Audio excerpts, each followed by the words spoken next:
Lanjutkan ke informasi selanjutnya, viral di media sosial muncul polemik dalam seleksi paskibraka nasional di tingkat provinsi di Sulawesi Selatan. Siswi berprestasi asal Makassar gagal berangkat ke Jakarta lantaran digantikan oleh siswi lain asal Kabupaten Jeneponto hingga membuat heboh jagat maya. Video Kathleen menangis saat keluar dari sebuah ruangan ini menjadi viral dan jadi perbincangan di jagat maya. Pasalnya, Kathleen merupakan siswi SMA Cerdas Bangsa Makassar, disebut-sebut masuk dalam 3 besar hasil seleksi awal calon paskibraka nasional perwakilan Provinsi Sulawesi Selatan. Namun belakangan namanya tidak masuk daftar akhir peserta yang mewakili Sulawesi Selatan. Kontroversi kian menguat lantaran beredar narasi ia digantikan siswi peserta seleksi lain asal Kabupaten Jeneponto yang hanya masuk peringkat 10 besar. Publik kian gempar sebab ada narasi jika Kathleen tersingkirkan karena tidak fasih berbahasa daerah hingga dugaan rasisme. Sontak hal ini memicu beragam komentar warganet di jagat maya. Wali Kota Makassar pun angkat bicara terkait polemik seleksi paskibraka nasional ini. Melalui akun Instagram Info Pemkot Makassar, ia menaruh perhatian khusus dan berharap hasil seleksi yang adil.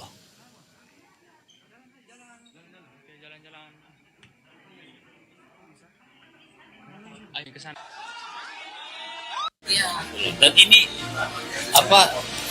delegasi dari Kota Makassar yang dikirim, masa tidak ada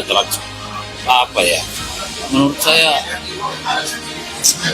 iya, saya nggak tahu, tapi kan kita dengar bahwa ada reposisi di situ dan sebagainya, padahal nilainya cukup, jadi benar-benar kita berharap fair lah dalam indikasian anak-anak yang kan kita juga tidak tahu apa yang menjadi persoalannya sehingga dia terreposisi. Lebih dalam soal polemik 2 siswi asal Makassar gagal lolos seleksi paskibraka ini akan kita bahas bersama Buslanul Arifin, Kepala Kesbangpol Sulawesi Selatan. Selamat sore Pak Buslanul. Selamat sore. Baik, terima kasih Pak Buslanul sudah bergabung bersama kami di Berita Satu Sore. Kalau Anda di Kesbangpol menerima cerita atau laporan tentang kasus ini seperti apa Pak sampai sejauh ini? Ya, baik Mas Dev. Seperti yang disampaikan tadi bahwa betul terkait berita ini sangat viral dan menurut saya ini menjadi liar. Karena seharusnya ketika ada yang mengadukan atau keberatan terkait dengan proses pelaksanaan seleksi, harusnya dilakukan melalui prosedur resmi, persyaratan resmi. Tetapi sampai sekarang, Badan Kesbangpol Kota Makassar sebagai yang berwenang sebenarnya, itu belum mengirimkan surat resmi. Sehingga yang liar ini adalah di media sosial. Kami di Kesbang tidak bisa menghentikan apa yang menjadi opini di masyarakat. Perlu kami sampaikan bahwa kami meyakinkan bahwa pelaksanaan seleksi kemarin itu sudah sesuai dengan prosedur, objektif dan transparan. Beberapa yang menjadi viral, yang pertama perlu kami sampaikan bahwa terkait adanya pergantian, ya kami sampaikan bahwa pada prinsipnya kalau ada penggantian berarti kan harusnya ada pengumuman awal dulu, terus diumumkan lagi pengumuman yang baru. Itu menurut kami penggantian, tetapi memang tidak pernah diumumkan 10 besar, 3 besar. Pengumuman hanya 1 kali pada saat pengumuman berita acara seleksi ke 3 besar ke pusat. Yang kedua, terkait dengan adanya tes bahasa daerah. Jadi perlu kami sampaikan bahwa dalam Juknis itu tidak ada tes bahasa daerah. Ya, namun pada saat pendalaman kepribadian, teman-teman pusat ini itu menanyakan terkait dengan apakah yang bersangkutan mampu berbahasa daerah atau tidak. Ini bagian dari pendalaman kepribadian di mana mengedepankan kearifan lokal. Namanya juga mewakili daerah, ya tentu ini menjadi pertanyaan standar bahwa apakah bisa berbahasa daerah atau tidak. Tetapi bisa berbahasa daerah atau tidak, ini tidak menggugurkan yang bersangkutan. Hanya penilaian dari tim pusat. Yang berikut terkait dengan etnis Tionghoa. saya kira ya terlalu bodoh bagi kami di Kesbangpol, Pak, sebagai institusi yang menjaga keutuhan suku, agama, dan masyarakat ini, itu memilih 3 besar itu berdasarkan dengan rasisme. Iya, perlu kami sampaikan dan kami pastikan bahwa kalau rasisme ini menjadi poin penting kami untuk bisa lolos menjadi paskibraka nasional, tentu kami juga tidak akan meloloskan yang bersangkutan menjadi paskibraka provinsi. Perlu kami sampaikan bahwa yang bersangkutan adalah terpilih menjadi paskibraka provinsi. Namun karena nilainya tidak masuk dalam 3 besar perengkingan, sehingga yang bersangkutan tidak bisa diutus ke pusat. Mengingat ya hanya 3 pasang yang dipilih untuk mewakili Sulawesi Selatan ke pusat. Ya, saya kira hal ini liar karena tidak ada yang bertanggung jawab dengan adanya narasi yang berkembang di media sosial. Kami berharap jika ada memang yang dianggap keliru dari proses tersebut, itu bisa dilakukan secara tertulis, secara resmi, sehingga ada kepastian-kepastian administrasi yang bisa kami tempuh dalam menyelesaikan persoalan ini, Mas Deb. Baik, jadi tadi ada beberapa poin yang sudah Anda sampaikan begitu, tapi poin yang paling utama adalah sebetulnya memang pihak siswi ini masih belum melaporkan ke pihak Kesbangpol begitu ya, soal apa yang menurut siswi ini tidak sesuai begitu, sehingga akhirnya pihak Kesbangpol juga belum mengetahui persis apa yang sebetulnya menjadi katakanlah tuntutan dari siswi ini.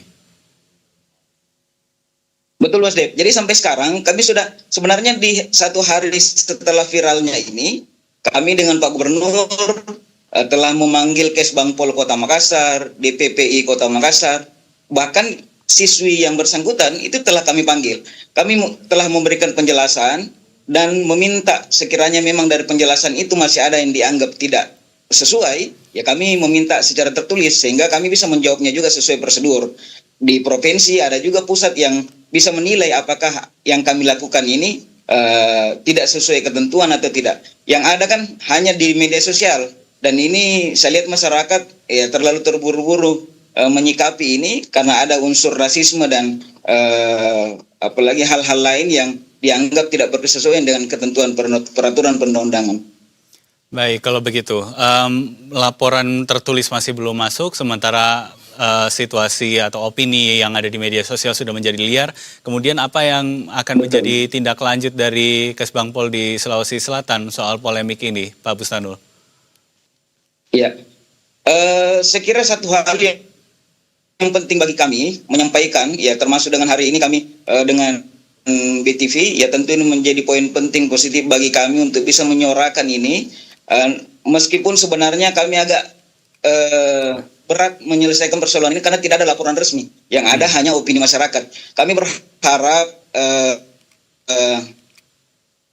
beberapa momentum-momentum seperti wawancara dengan TV, beberapa rilis-rilis kami, dan nanti dijadwalkan tanggal 2 dengan RDP DPRD Provinsi, itu menjadi hal positif untuk kami diberi ruang menjawab persoalan ini.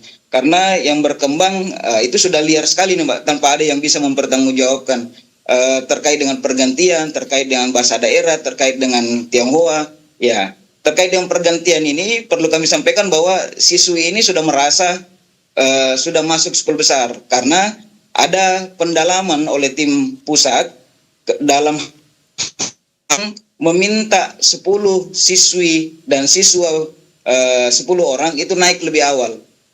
Di dalamnya ada Kathleen. Kemudian ada lagi pemanggilan siswa yang lain untuk dilakukan pendalaman. Disitulah yang dianggap bahwa siswi dari Jeneponto ini itu tidak ada dalam 10 orang yang pertama dipanggil, namun ada di dalam beberapa orang yang dipanggil berikutnya. Karena memang sistemnya bergelombang untuk melihat pendalaman dari tim pusat ini. Saya kira gitu, Pak. Baik, kalau begitu Pak Bustanul, tentu kita akan nantikan seperti apa kelanjutan dari kasus ini begitu ya, termasuk dari pihak Kesbangpol Sulawesi Selatan berharap agar siswi ini bisa melaporkan langsung begitu ya, secara tertulis, secara resmi sehingga bisa ditindaklanjuti lebih lanjut. Pak Bustanul Arifin, Kepala Kesbangpol Sulawesi Selatan, terima kasih banyak sudah bergabung bersama kami di Berita Satu Terima kasih, Sore Pak. dan selamat beraktivitas kembali.